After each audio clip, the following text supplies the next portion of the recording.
영원한 생명 되신 나의 구주를 찬양합니다. 오늘 하나님의 말씀 보도록 하겠습니다. 오늘 하나님의 말씀 사도행전 15장 1절에서 11절 말씀입니다. 사도행전 15장 1절에서 11절 말씀입니다. 제가 전 성경 신약 213쪽에 있는 말씀입니다. 사도행전 15장 1절에서 11절 말씀 한 절씩 교독하시겠습니다. 어떤 사람들이 유대로부터 내려와서 형제들을 가르치되 너희가 모세의 법대로 할례를 받지 아니하면 능히 구원을 받지 못하리라 하니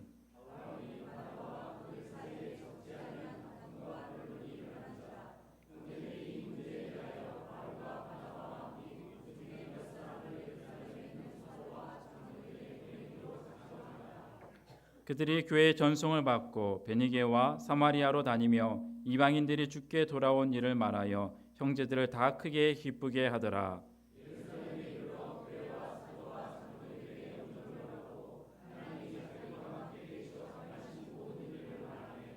바리새파 중에 어떤 믿는 사람들이 일어나 말하되 이방인에게 할례를 행하고 모세의 율법을 지키라 명하는 것이 마땅하다 하니라. 많은 변론이 있은 후에 베드로가 일어나 말하되 형제들아 너희도 알거니와 하나님이 이방인들로 내 입에서 복음의 말씀을 들어 믿게 하시려고 오래전부터 너희 가운데서 나를 택하시고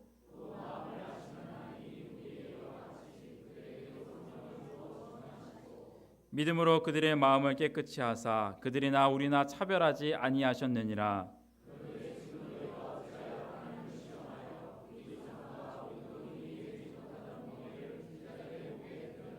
함께 봅니다. 그러나 우리는 그들이 우리와 동일하게 주 예수의 은혜로 구원받는 줄을 믿노라 하니라. 아멘. 이 시간 담임 목사님 나오셔서 차별 없이 동일한 은혜로라는 제목으로 말씀 전해주실 때 은혜 많이 받으시기 바랍니다.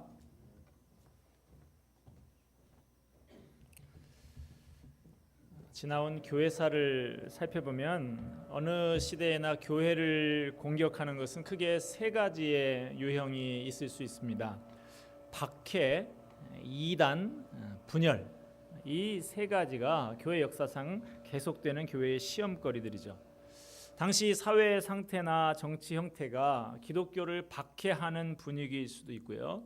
박해가 없으면 이단이 창궐하거나 내부에서 분열이 일어나기도 합니다. 재미있는 것은 외부적으로 박해가 있는 동안에는 내부적으로 이단이나 분열의 문제가 잘 없다는 거예요. 이단과 분열의 문제는 주로 평화기에 일어나게 됩니다. 오늘날도 마찬가지죠. 지금 종교적으로 평화기이죠. 그래서 이단과 분열이 교회를 공격하는 주된 역할을 하고 있습니다. 오늘 우리가 읽은 본문 사도행전 15장의 이 시기는 교회가 한창 왕성하게 성장하는 시기입니다. 바울과 바나바는 1차 선교 여행 기간에 복음을 전하면서 기사와 이적을 능력을 많이 행했고 믿는 사람들이 많이 생겨나게 되었습니다. 선교지 각 교회에 장로들을 세우고 금식기도 하면서 주님께 모든 것을 부탁한 다음에 처음 파송받았던 안디옥 교회로 되돌아가게 됩니다. 사역을 마치고 돌아온 바울과 바나바가 이 교회 앞에 서서 그간 하나님께서 그들과 함께 하셨던 그 선교 여행 기간의 모든 일들과 이방인들에게 믿음의 문을 열어주셔서 많은 이방인 신자들이 생기게 된 것을 교회 앞에 보고를 합니다. 바울이 상처투성이의 그 몸을 가지고 복음을 전하고 많은 사람을 제자 삼았다라는 보고를 할 때 아마도 그간 마음을 졸이면서 그 선교사를 후원하며 기도했던 온 교회가 감동과 열정으로 확 달아올라서 하나님을 찬양하면서 은혜가 충만했을 것 같습니다. 이렇게 두 선교사는 성공적인 선교 활동을 일단락짓고 일정 기간 마음을 놓고 휴식을 취하고 있었고 안디옥 교회도 또한 크게 다르지 않게 아주 평안한 가운데에 부흥하며 성장하고 있었습니다. 그런 시간이 한동안 지속이 되었던 것이죠. 그러는 사이에 안디옥 교회에 시험이 찾아왔습니다. 본문 1절 말씀을 다시 보겠습니다. 15장 1절 어떤 사람이 유대로부터 내려와서 형제들을 가르치되 너희가 모세의 법대로 할례를 받지 아니하면 능히 구원을 받지 못하리라 하니.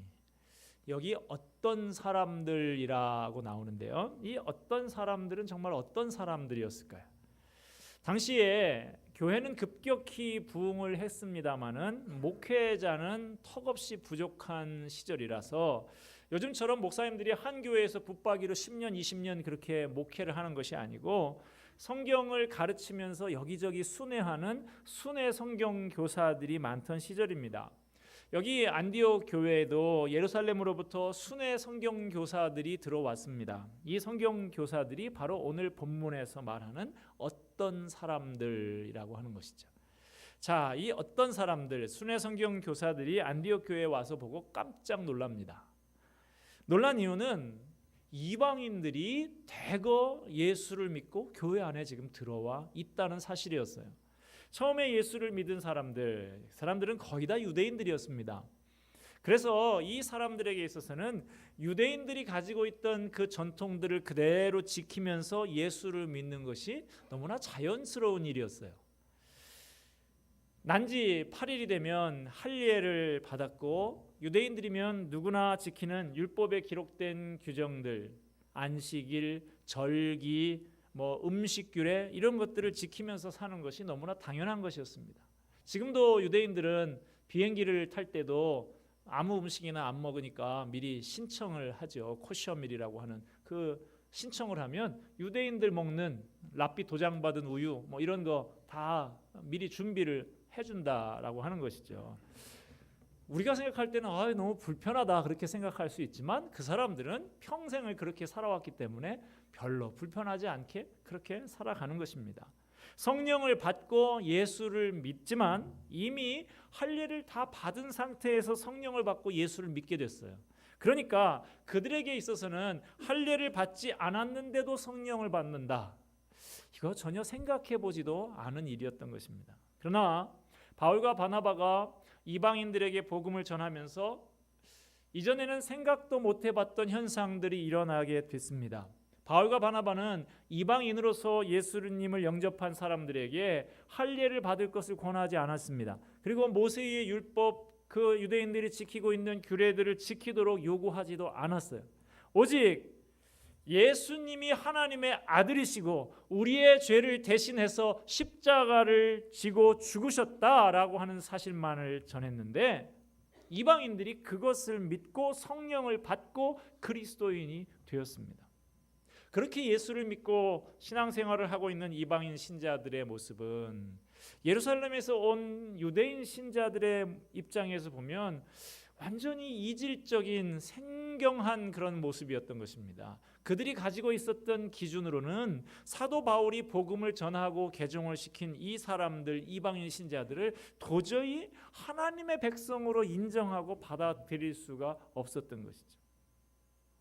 저 중앙아프리카의 사라족이라고 하는 족속의 여인들은 나이가 들면 입술에다가 구멍을 뚫습니다. 그래서 그 입술에다가 접시를 매달고 다녀요. 여러분 상상을 한번 해보십시오. 처음에 이제 어릴 때는 좀 작은 접시를 매달다가 점점 나이가 들면서 점점 더 큰 접시를 매달고 다녀야 미인이에요. 쟁반만한 거 매달고 다니면 엄청나게 미인인 거예요. 여러분 그러다가 이제 과도하게 미를 추구하다 입술이 찢어지는 경우도 생기는 것이죠. 그런데 이거 얼마나 불편할까? 말할 때도 불편하죠. 이 밥을 먹을 때도 얼마나 불편하겠어요. 그런데도 그것을 매달고 다니는 거예요. 그 고통스러운 일을 합니다. 모든 여인들이 합니다. 왜요? 전통적으로 해왔으니까. 그것이 익숙하고 우리 엄마도 했고 나도 하고 내 딸도 하고 있으니까 그것은 익숙한 것이고 그것이 진리인 것처럼 느껴지고 그것이 당연한 것이고 그렇게 하지 않으면 오히려 이상한 것이죠. 사람들은 자기가 이제까지 해온 것, 자기에게 익숙한 것을 진리라고 생각하는 경향이 있습니다. 그러나 그것은 자기에게 익숙한 것일 뿐이지 그것이 곧 진리는 아닌 것이죠. 한 여학생이 배꼽티를 입고 교회를 왔어요. 목사님이 얘야, 옷 입는 것은 물론 네 자유긴 하지만 그래도 장소에 어울리는 옷이 있는 것이지 해수욕장도 아니고 지금 교회인데 배꼽을 내놓고 다니는 것은 좀 민망하지 않냐? 이렇게 아주 타일렀습니다. 근데 이 아이가 아주 뻔뻔스럽게 하는 말이, 목사님, 하나님께서는 중심을 보신다고 해서 내가 중심을 내놓고 다니는 거라고 이렇게 이야기했다고 그럽니다. 오늘 이 본문에 나오는 예루살렘에서 온 어떤 사람들, 이 유대인들의 눈에 비친 이방인 신자들의 모습은 교회에서 배꼽티를 입고 다니는 여학생 모습보다도 훨씬 더 충격적인 것이었죠. 유대인들은 원래 이방인들을 뭐처럼 여긴다고 합니까? 개처럼 여기고 그렇게 형편없이 취급을 했습니다. 그런데 안디옥 교회에 와 보니까 자기들이 개처럼 여기는 이방인들이 많이 들어와 있는 거예요. 저희 집에 강아지가 하나 애완견이 생긴 지가 한 1년여 됐는데 이 강아지가 예뻐해 주니까 갈수록 기어오릅니다.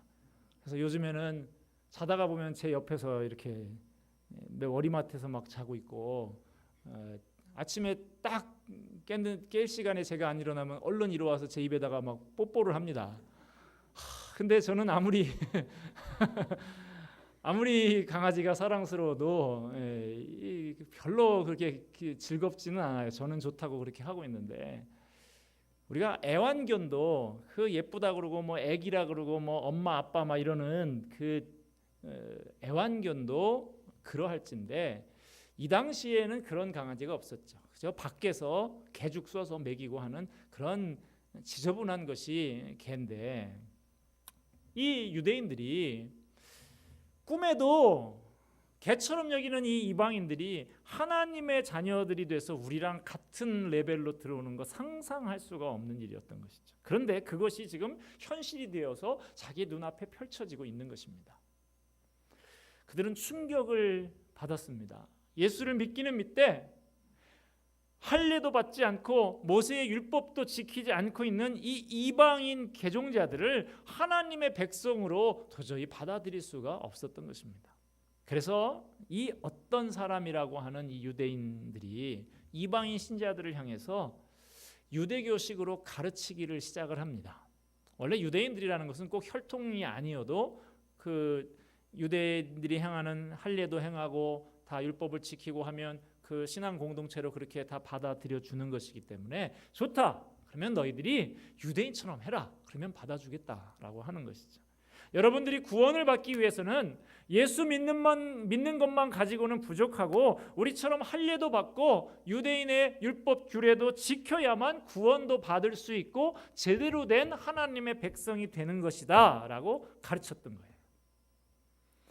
이들이 이렇게 떠들고 가르치기 시작하면서 평안하던 안디옥 교회가 어수선해지기 시작했습니다.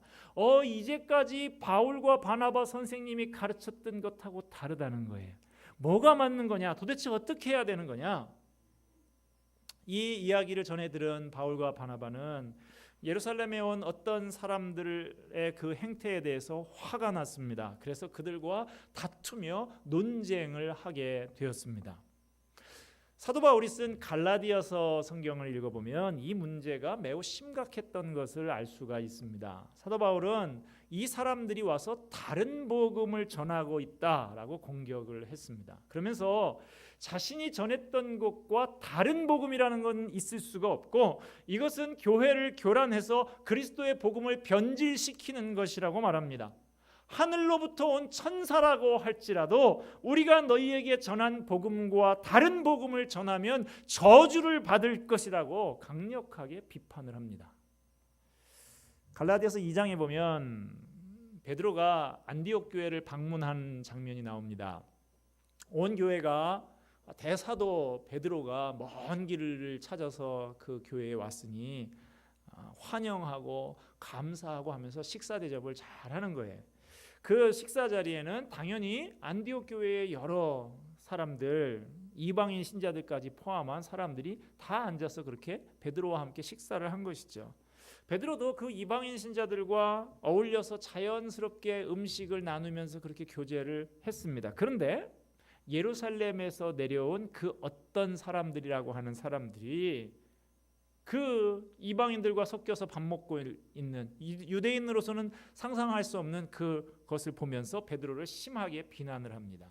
당신은 유대인으로서 어떻게 이방인들과 그렇게 허물 없이 교제할 수 있느냐라고 따졌던 것이죠. 그때 베드로는 그들의 비난과 공격이 두려워서 그때까지 그렇게 가까이 앉아서 허물 없이 식사도 함께 하던 그 이방인 신자들과 갑자기 거리를 두고 만나려고도 하지 않았다라는 거예요. 베드로의 이런 이중적인 행동을 본 바울이 도저히 용납할 수가 없었습니다. 그래서 사람들이 있는 앞에서 면전에서 베드로를 면박을 줍니다. 어떻게 복음의 진리를 따라서 바르게 행동하지 않고 그따위로 행동을 하느냐라고 하면서 베드로를 얼마나 호되게 몰아붙였는지 모릅니다. 이 어떤 사람들이라고 하는 사람들 때문에 대사도인 베드로가 난처해질 정도로 이들은 이 교회 안에서 아주 골칫거리였습니다. 이 어떤 사람들은 예수님을 구원자로 믿기는 믿지만 유대인들이 오랜 전통으로 지켜왔던 율법 조항들을 자꾸만 들고 나오는 것입니다. 그래서 교회를 혼란스럽게 만들고 교인들의 마음을 나누고 교회를 분열시켰던 것이죠. 교회 안에서 논쟁이 일어나면 서로 감정이 날카로워집니다. 감정적으로 날카롭게 대립을 하다가 보면 성도 간에 사랑이 나도 모르게 식게 돼요. 사랑이 식으면 교회가 썰렁해집니다. 분위기가 냉랭해지고 점차 교회가 마비되어지는 것이죠. 물론 진리에 관해서는 옳고 그른 것을 따질 때는 따져야 됩니다. 그러나 그 논쟁의 장이 지역 교회가 되는 것은 적절하지 않습니다. 교리 논쟁 이런 것은 지역 교회 성도들 간에 할 일이 아니에요. 해봐야 답이 나오기가 쉽지가 않고요. 교회만 혼란스럽게 할 뿐입니다. 교리 논쟁은 교회의 지도자들, 신학자들 이런 사람들이 따로 모여서 할 일이고 지역 교회 안에서는 그 교회를 지도하는 지도자의 가르침을 따르는 것이 맞습니다. 교파마다 신학적인 관점과 성향이 좀 다를 수는 있지만 적어도 같은 교회 안에서만큼은 신앙의 동질성이 유지될 수 있어야 합니다. 교회 지도자의 신앙관, 교리적인 관점과 성도들의 그것이 일치해야 한다는 것이에요. 한 교회에 등록을 해서 적을 두고 거기서 신앙생활을 하기로 결심했다고 하면 그 교회 지도자가 인도하는 방향으로 신앙의 동질성을 맞춰가는 것이 교회를 섬기는 바른 자세입니다. 만약에 지도자의 신앙관과 교리적인 관점이 영 나하고는 맞지 않는다라고 생각이 되면 내 생각에다 맞춰달라고 소란을 피울 것이 아니라 차라리 자신에게 맞는 교회를 찾아가는 것이 낫습니다.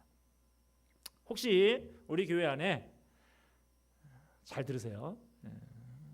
이 외부 사람과 함께 성경 공부하거나 기도회를 하자고 하는 그런 권하는 사람이 있으면 반드시 저에게 오셔서 신고를 하시기 바랍니다. 여기서 공부하는 것은 비밀이니까 절대로 알리지 말라고 하는 사람이 있으면 더 위험합니다. 반드시 신고를 하셔야 됩니다. 반드시 목사의 점검을 받아야 하는 것이죠. 안디옥 교회는 어느덧 심각한 교리 논쟁의 장이 되어버리고 말았습니다. 그러나 이 문제에 대해서 처신하는 안디옥 교회는 아주 지혜로웠습니다. 우리가 지역교회 안에서 이런 교리적인 문제를 가지고 서로 다툴 것이 아니다. 이런 어려운 교리적인 문제를 가지고 다퉈봐야 쉽게 답이 나오지도 않고 교회만 어지러워지고 은혜가 메마르게 된다. 그러니까 우리 이럴 게 아니라 이 문제를 우리 본산 예루살렘 총회에다가 문의를 하자. 거기에 여러 사도들과 지도자들이 있으니까 그 총회에 이 문제를 질의하고 거기서 결정해 주는 대로 따르자. 이렇게 결정을 하고 그래서 이 교회의 총대로 바울과 바나바를 예루살렘 총회에 파송을 합니다. 참 지혜로운 결정을 한 것이죠. 교회 안에도 질서가 있습니다. 목회자가 있고 장로가 있고 당회가 있습니다. 교회와 교회 사이에도 질서가 있어요. 지교회들의 문제를 살피고 논의를 하는 노회가 있고요. 그 위에 또 총회가 있습니다. 이 질서가 요즘 정치하는 교권주의자들에 의해서 많이 무너지고 신뢰가 떨어지기는 했습니다만은, 그래도 이 질서를 통해서 교회를 해치는 이단 사이비들을 물리치고 복음의 진리를 지켜온 것도 사실입니다. 교회 안에 어떤 모임에서 교리 문제와 같은 까다로운 문제로 의견이 일치되지 않는 경우가 있다고 하면 그 자리에서 왈가왈부하지 말고 일단 덮어놓는 것이 좋습니다. 이 안디옥 교회의 모범을 따르시기를 바랍니다. 내가 옳으니 그렇게 옥신각신 하지 말고 이렇게 하시길 바랍니다. 이 문제는 우리 목사님께 가지고 가서 물어보자. 바울과 바나바를 한번 보십시오. 얼마나 겸손한지 모릅니다. 여러분, 바울이 누굽니까? 예수님을 직접 만난 사람 아닙니까? 예수님께서 직접 내가 너를 사도로 세운다 하고 세워준 사람 아닙니까? 누구 못지않은 실력도 갖춘 사람 아닙니까? 그렇지만 바울은 12사도의 그 권위에 순종하는 모습을 보여주고 있습니다. 이 문제를 가지고 예루살렘 총회에 가서 사도들에게 묻고 그 결정을 따르기로 합니다. 얼마나 겸손하고 아름다운 모습인지 몰라요. 자, 이제 이 문제는 안디옥에서 예루살렘으로 넘어갔습니다. 예루살렘 총회가 이 문제를 해결해 나가는 과정을 우리가 한번 살펴보기를 원합니다. 4절 말씀 한번 볼까요? 예루살렘에 이르러 교회와 사도와 장로들에게 영접을 받고 하나님이 자기들과 함께 계셔 행하신 모든 일을 말하매. 이 바울과 바나바가 예루살렘에 갔어요. 그래서 지나왔던 모든 일들의 자초지종을 쫙 이야기했다는 거예요. 그 다음에 5절 말씀 보면 뭐라고 합니까? 바리새파 중에 어떤 믿는 사람들이 일어나 말하되 이방인에게 할례를 행하고 모세의 율법을 지키라 명하는 것이 마땅하다 하니라. 먼저 바울과 바나바의 의견을 들은 다음에 그 반대 의견이 되는 바리새파 중에 있는 믿는 유대인, 이 사람들의 의견도 들었다는 거예요. 이방인들에게 할례를 행하고 모세의 율법을 지키라고 하는 것이 옳다, 이런 주장을 들었다라고 하는 것입니다. 그 다음에 6절 말씀 보면 사도와 장로들이 이 일을 의논하러 모여 7절 많은 변론이 있은 후에. 총회에 모인 여러 사도들과 장로들이 양쪽의 의견을 다 듣고 서로 간의 견해가 어떤지 많은 변론을 펼쳤다라고 하는 것이죠. 여기 지금 간단하게 요약해서 이렇게 한 줄로 써 있습니다만은 아마 장시간 동안 그런 토론을 하고 서로의 의견을 청취하고 했던 것 같습니다. 교회에 어떤 문제가 있을 때 뭡니까? 다른 사람의 의견을 잘 듣는 것이 중요하다 하는 것입니다. 성경에 지혜에 관한, 지혜라는 단어를 검색해서 용례들을 쭉 찾아보니까 우리가 보통 지혜 그러면 야, 저 사람 지혜롭다 그러면 어떤 사람을 지혜롭다고 생각합니까? 글을 잘 쓰거나 말을 잘 해서 남들을 설득하는 사람, 이런 사람을 지혜롭다고 우리가 흔히 생각하는데 성경의 지혜에 관한 용례를 찾아보면 의외의 상황이 벌어지더라고요. 지혜라는 말이 가장 많이 나오는 그 상황은 뭐냐면 듣는 것과 관련해서 지혜란 말이 나오고 있는 것을 볼 수가 있습니다. 그 대표적인 것이 열왕기상 3장에 보면 솔로몬이 하나님 앞에 이제 자기 왕이 되어서 1000번제를 드리고 그렇게 간구하죠. 하나님께서 내가 너에게 뭘 해주랴라고 했더니 솔로몬이 뭘 구하고 있습니까? 열왕기상 3장 9절 말씀해 보면 듣는 마음을 종에게 주사, 그렇게 말합니다. 그것을 하나님께서 지혜라고 그렇게 판단하시고 지혜를 주신다라고 하는 거예요. 잘 듣는 마음, 듣는 귀라고도 하지 않고 듣는 마음이라고 해. 상대방이 무슨 말을 할 때 그것을 마음까지 생각해서 공감하면서 그것을 잘 이해하고 받아들이려고 하는 이것이 지혜라는 거예요. 그런 마음을 가지고 있을 때 교회가 어려운 문제들을 해결하고 잘 건강하게 성장해 나갈 수 있었다라고 하는 것입니다. 자, 이렇게 돼서 그 다음에 7절부터 11절까지 말씀을 제가 다시 한번 읽습니다. 많은 변론이 있은 후에 베드로가 일어나 말하되 형제들아 너희도 알거니와 하나님의 이방인들로 내 입에서 복음의 말씀을 들어 믿게 하시려고 오래전부터 너희 가운데서 나를 택하시고 또 마음을 아시는 하나님이 우리에게와 같이 그들에게도 성령을 주어 증언하시고 믿음으로 그들의 마음을 깨끗이 하사 그들이나 우리나 차별하지 아니하셨느니라. 그런데 지금 너희가 어찌하여 하나님을 시험하여 우리 조상과 우리도 능히 매지 못하던 멍에를 제자들의 목에 두렸느냐. 그러나 우리는 그들이 우리와 동일하게 주 예수의 은혜로 구원받는 줄을 믿노라 하니라. 자, 정리를 해봅시다. 바울과 바나바, 그 논쟁의 당사자인 바울과 바나바가 자신의 의견을 피력합니다. 그리고 그 반대파인 바리새파 사람들이 또 자기들의 의견을 이야기합니다. 그 이야기를 들었던 사도와 많은 장로들이 또 자기들 나름대로의 이야기를 충분히 이야기하고 그것을 청취합니다. 그 다음에 이제 총회장격인 이 사도 베드로가 일어나서 말을 한 거예요. 하나님께서 유대인들과 마찬가지로 이방인들에게도 성령을 주셨다. 그것은 내가 직접 가서 고넬료에게도 그랬고 가서 직접 내 눈으로 본 것이다. 하나님도 할례 받고 율법을 규정을 지키고 있는 그 유대인들이나 할례를 받지 않고 율법 규정과는 상관없이 살아왔던 그 이방인들이나 하나도 차별하지 않고 동일하게 성령을 부어 주셨다.